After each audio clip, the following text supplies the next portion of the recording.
Well, the winter weather has arrived, so there's not a whole lot we can do outside in the garden this time of year, but we can do some work to get ready for next year. Let's clean our tools. I know, it sounds super exciting. Cleaning and taking care of your garden tools will make them last a lot longer. This is how I do it. So we're going to start with my little shovel here.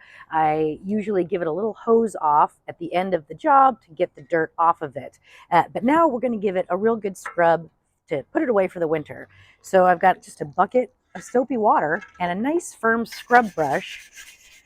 I'm going to give it one of these front and back, and then I'm also going to go down the handle because my muddy paws have been all over this thing. And dry it off, and then we're going to go in with the good old linseed oil, and this is going to protect both the wood and the metal from rust and other bad stuff. So we're just going to douse our rag with that and then just liberally rub it all over, again, both the metal and the wood parts of the tool.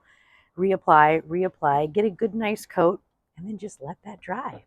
If your tools have been a little neglected and they have some caked on mud or rust, just get yourself one of these nice metal scrubby brushes and give it a good scrub. You're going to get all of that rust and dirt off of there. After you give it a good scrub with your metal brush, put a little WD-40 on there, give it another little scrub, and that will help with the rust situation. And then again, you're going to finish off with that linseed oil on the metal and on the wood.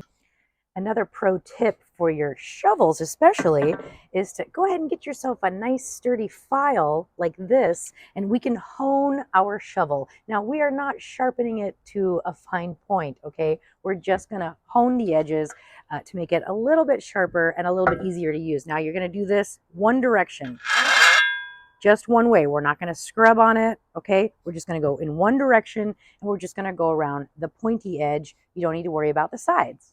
I'm going to give that same treatment to my favorite gardening tool. This is the Hori Hori. It means dig, dig. And first, I'm going to give it a good scrub with my soapy water, and I'm going to make sure I scrub that handle too because I've had my muddy paws all over it. Dry that off. I can see there's a little bit of rust. So I'm going to go in with my WD, give it a little squirty-roo, and I'm going to take one of these little metal scrubby brushes. Once I'm satisfied with that, once again, I'm going to just wipe it down. And then we're going to go in with the linseed oil on both the metal and the wood handle. Get a good little blob on there and just rub it in. I'm going to do the same things to my pruners. Going to give it the soapy wash. I'm going to give it a WD scrub, and then I'm going to go top it off with the linseed oil. And then all my tools are ready for next spring.